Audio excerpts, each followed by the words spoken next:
Lately, I've been feeling like my luck's been running out.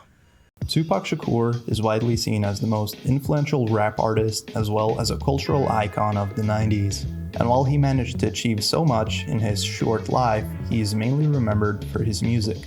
We'd all like to officially welcome Tupac Shakur into the Rock and Roll Hall of Fame. However, there's so much more artistic talent to Tupac that gets overshadowed by his musical success. Now I'm an actor, and I don't want anybody to take that from me and say, you're a rapper who's acting, because you would hardly pay me this and you would hardly get these scenes that you're getting if I was a rapper just acting, you know what I mean, for the check. So I'm an actor. I just happen to rap on my spare time instead of being a waiter. So with so much drive for acting, how come he's known as a rapper instead of an actor? I feel like I've always been an actor, and acting is my first love. My first acting job was at the Apollo Theater. It was a fundraiser, and I was a little kid. Travis from Raising the Sun. When the curtain went up, I just caught that bug that everybody talks about. I went to school of performing arts. I studied. I wanted to be an actor. And while he got to do some acting in school, due to the poverty he was living in, starting an acting career in a traditional way just would not have been possible. Instead, he managed to gather attention through his first concert.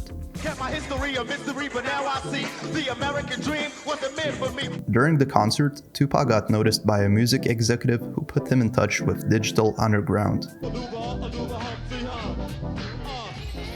He would get to tour with the music band and appear as a backup dancer.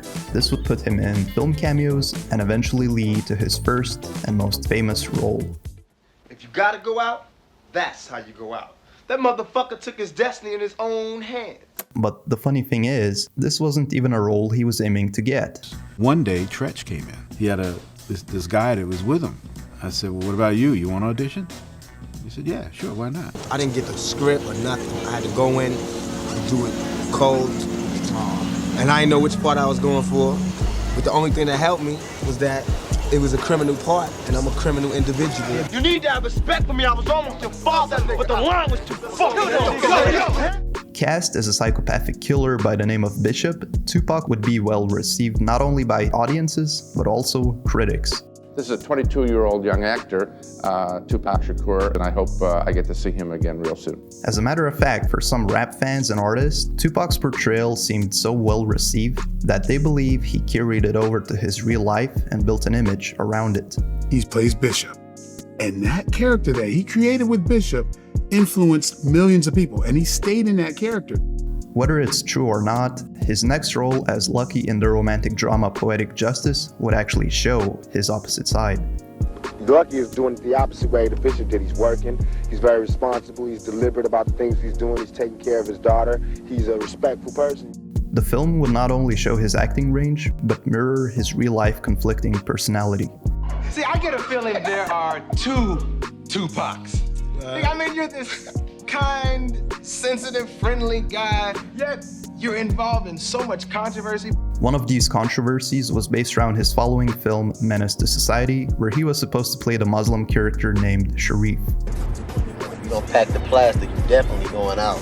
They gave him that role, and he, from day one, he didn't like it. He had an opinion about his character. Every time it came down to him to start reading, he would stop and just start going, well, why my character ain't this? Why this? Why that? But they wasn't gonna show all that.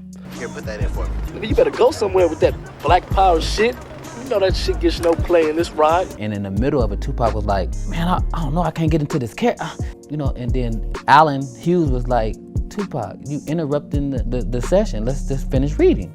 So we start reading again, and Tupac was like, I'm sorry, I just can't. And then Allen Hughes was like, Tupac, why you acting like a bitch? You acting like a straight bitch. Let's step outside. So Tupac and Allen Hughes step outside. Allen comes back in, and Tupac never returns.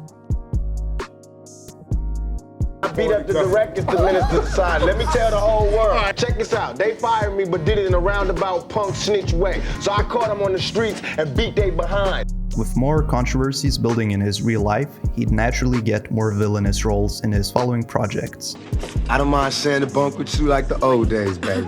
He would shortly reunite with his classmate Jada Pinkett to guest star as Piccolo, a street thug on a show called A Different World. Yeah, stand there with your mouth open, punk. Let your woman handle your business. He'd follow it up with another bad guy role, starring alongside Wood Harris in Above the Rim. Look, just because a motherfucker is born into your family don't mean you stay family, alright?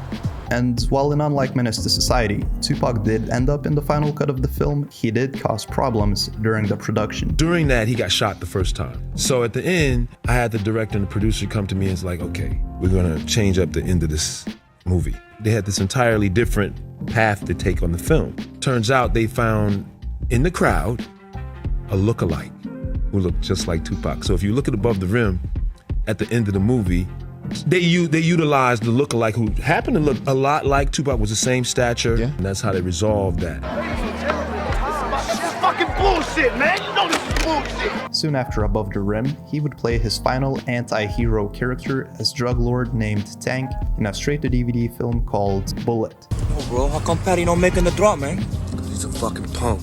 While the film wasn't a commercial success, the silver lining was that this would provide a first ever role for the famous Michael K. Williams, and it was all thanks to Tupac. He saw this picture, and they were still casting the role of his little brother, the character of High Top. And he saw my picture, and he was like, yo, he looks thugged out enough to play my little brother. Not too long after Bullet's filming was wrapped, Tupac's villainous character spirit would find its way into his real life, and pretty soon he would end up in prison. For the first 8 months, I spent in solitude, 23 hours a day locked down, reading, writing. I wrote a script called Live to Tell. It's semi-autobiography on my life, half me, half fiction. It's my first attempt at really writing a screenplay. Despite the efforts, his screenplay wouldn't get picked up by any studios.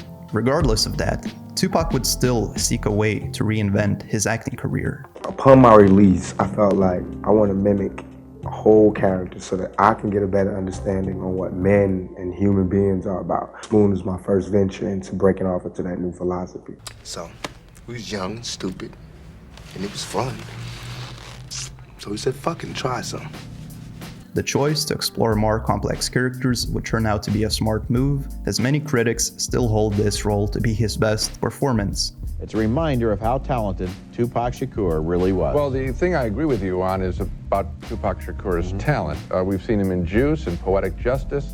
He could be hard and he could be sweet, as he was in Poetic Justice, and a very strong presence. I mean, he's the most interesting guy in this picture, and that's the part that I like the most. Having received praise for the role, he tried to continue on this path with his next and final role as a crooked cop in Gang Related. All right? We're the cops on this case. This is our case. We're gonna find the fucking killer. We are the fucking killers. Seeing these last two portrayals, it's easy to imagine the direction his acting career could have taken, especially knowing the roles he was supposed to play, like Mace Windu in the Star Wars prequels. I sense a plot to destroy the Jedi. Or by being the go-to actor for John Singleton's projects like Baby Boy. Nigga trying to psych me out, talking about he a killer and all. It was great working with Pac. I'm sad because we only had a chance to work on one movie. That's the void in my thing. And I don't think I've ever had an actor that complimented me as well as he does. You know, after that experience, like we had a dozen films that we wanted to make. However, as we know, none of these would come to fruition. Rap star Tupac Shakur died last night after a brief life in a rough business. He was 25. And while we can't see how his potential could have played out, we can reflect on his own thoughts regarding his acting achievements. People locked up on one part of me that they really did not understand. So now I'm trying to do two things. One, help them understand the part of me that they didn't understand. And two, is to show that this is the type of things that young black males can do. We could do anything if you just give us a shot. Yeah. At 20 years old, I did a feature film and I did a good job, a job where I can be proud of myself. I feel right now that I could truly pass off. I could die, and I've left a mark.